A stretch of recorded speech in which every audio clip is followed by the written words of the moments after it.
અમેરિકાના ટેક્સાસ રાજ્યમાંથી ત્યાં વસતા લાખો ભારતીય પ્રોફેશનલ્સ અને H-1B વિઝા પર કામ કરતા કર્મચારીઓની આંખો ઉઘાડી નાખે અને ચિંતા વધારે તેવા એક અત્યંત ચોંકાવનારા અને હાઈ પ્રોફાઇલ કાનૂની કેસના સત્તાવાર સમાચાર સામે આવ્યા છે, જેણે ટ્રમ્પ સરકારના શાસનકાળની વચ્ચે વિદેશમાં વસતા વિદેશી કામદારોના આર્થિક અને કાનૂની શોષણ પર બહુ મોટો પ્રશ્ન ઊભો કર્યો છે. અમેરિકાની ઈસ્ટર્ન ડિસ્ટ્રિક્ટ ઓફ ટેક્સાસની યુએસ ડિસ્ટ્રિક્ટ કોર્ટની અંદર એક ભારતીય H-1B કર્મચારી દ્વારા ટેક્સાસ સ્થિત એક મોટી સ્ટાફિંગ કંપની અને તેના ભારતીય મૂળના CEO વિરુદ્ધ વેતન ચોરી, માનસિક ટોર્ચર અને ઇમિગ્રેશનની ધમકીઓ આપીને જબરદસ્તીથી કાળા પૈસા પડાવવાનો બહુ જ ગંભીર ફેડરલ લોસૂટ એટલે કે કાનૂની દાવો દાખલ કરવામાં આવ્યો છે. અદાલતના સત્તાવાર કાગળો અને કમ્પ્લેન્ટ અનુસાર આ કાનૂની કેસનું નામ મિસાલા વિરુદ્ધ પ્રોગ્રેસ સોલ્યુશન્સ ઇન્ક વગેરે છે, જે એક કેસ નવેમ્બર 2025માં સત્તાવાર ફાઇલ કરાયો હતો અને હાલમાં તે કોર્ટમાં પેન્ડિંગ છે. અને આ કેસની મુખ્ય જ્યુરી ટ્રાયલ એટલે કે અદાલતી સુનાવણી આગામી નવેમ્બર 2026માં થવાની સત્તાવાર જાહેરાત થઈ છે. આ ગંભીર કેસના મુખ્ય પીડિત ભારતીય યુવકનું નામ ઋષિકેશ રાજ મિસાલા છે, જે શરૂઆતમાં એક ઇન્ટરનેશનલ સ્ટુડન્ટ તરીકે હજારો ડોલરની ફી ભરીને અમેરિકા ભણવા આવ્યો હતો અને ત્યાંથી માસ્ટર્સની ઉચ્ચ ડિગ્રી પૂરી કર્યા બાદ તેણે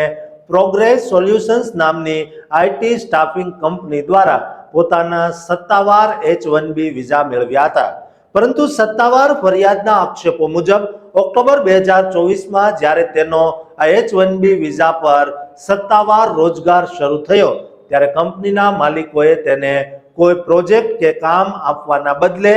સાવ ઓન ધ બેન્ચ એટલે કે વગર કામ અને વગર પગારે બેસાડી દીધો હતો. કાયદા અનુસાર બેન્ચ પર બેઠેલા કર્મચારીને પણ કંપનીએ ફરજિયાત પૂરો પગાર ચૂકવવો પડે છે, પરંતુ આ કંપનીના ભારતીય મૂળના CEO સાઈ જીતેન્દ્ર કલાગરાએ ઋષિકેશને પગાર આપવાનો સાફ ઇનકાર કરી દીધો અને ઉલટાનું તેનું વિઝા સ્ટેટસ અમેરિકામાં લીગલ રાખવાના બહાને તેની પાસેથી ગેરકાયદેસર રીતે મોટા રોકડા કાળા કેશ પેમેન્ટની પ્રચંડ માંગણીઓ શરૂ કરી દીધી હતી. આ આખા મેગા સ્કેમનું અસલી ભયાનક સસ્પેન્સ એ છે કે કંપનીના ઉચ્ચ અધિકારીઓએ ઋષિકેશ રાજ મિસાલાનું અમેરિકામાં રહેવાનું લીગલ સ્ટેટસ કાયમ માટે બરબાદ કરવાની નીચ ગર્ભિત ધમકીઓ આપી હતી. આ કંપનીએ ઋષિકેશના સત્તાવાર પેરોલ રેકોર્ડ્સ, સેલેરી સ્લિપ્સ અને અન્ય મહત્વના રોજગાર દસ્તાવેજો દબાવી રાખ્યા હતા, જે કાગળો કોઈ પણ H-1B કર્મચારીને પોતાનું વિઝા સ્ટેટસ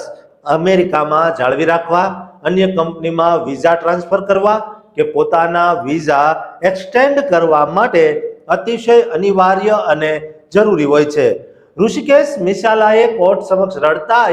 કહ્યું કે જો હું આ સરકારી કાગળો ગુમાવી બેસું તો મારે ઓન ધ સ્પોટ અમેરિકા છોડીને ભારત ભેગા થવું પડે તેમ હતું, જેથી મેં પ્રચંડ માનસિક પ્રેશર એટલે કે દબાણ હેઠળ આવીને ગમે તેમ કરીને માલિકોને રોકડા કેશ પૈસા આપવા પડ્યા હતા. આ કેસમાં ઋષિકેશ વતી લડી રહેલી પ્રખ્યાત અમેરિકન લો ફર્મ બાનિયાસ લોના વકીલોએ કોર્ટમાં પ્રચંડ કાનૂની દલીલો કરતા સાબિત કર્યું છે કે કંપની અને તેના CEOનું આ કૃત્ય અમેરિકાના ફેડરલ અને સ્ટેટ કાયદા અનુસાર સદંતર ફોર્સ્ડ લેબર એટલે કે બંધુઆ મજૂરી, લેબર ટ્રાફિકિંગ એટલે કે મજૂરોની ગેરકાયદેસર હેરાફેરી અને ડોક્યુમેન્ટ સર્વિટ્યુડ એટલે કે કાગળો દબાવીને ગુલામ બનાવવાનો બહુ મોટો અને સજાપાત્ર ગુનો છે.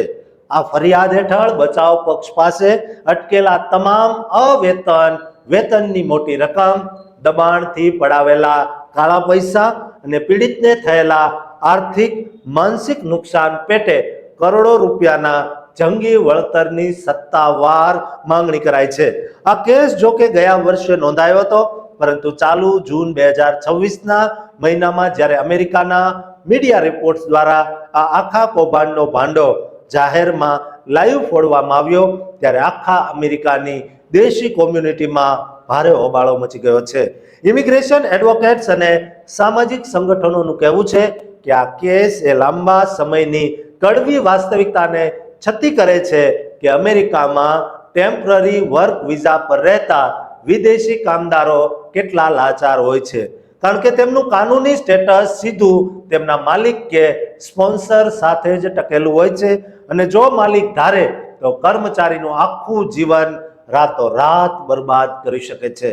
જો કે પ્રોગ્રેસ સોલ્યુશન્સ અને સીઈઓ કલાગરાએ કોર્ટમાં આ તમામ આક્ષેપોને સદંતર ખોટા ગણાવીને પોતાની કોઈ પણ જવાબદારી સ્વીકારવાનો ઇનકાર કર્યો છે. હવે જો નવેમ્બર 2026ની ટ્રાયલમાં આ ભારતીય દીકરાના આક્ષેપો 100% સાચા સાબિત થશે તો અમેરિકામાં H-1B વિઝા કલ્ચર હેઠળ ચાલતી આવી અસંખ્ય બોગસ કન્સલ્ટિંગ કંપનીઓને કાયમ માટે તાળા લાગી જશે અને માલિકોને સીધી જેલની હવા ખાવી પડશે. દોસ્તો,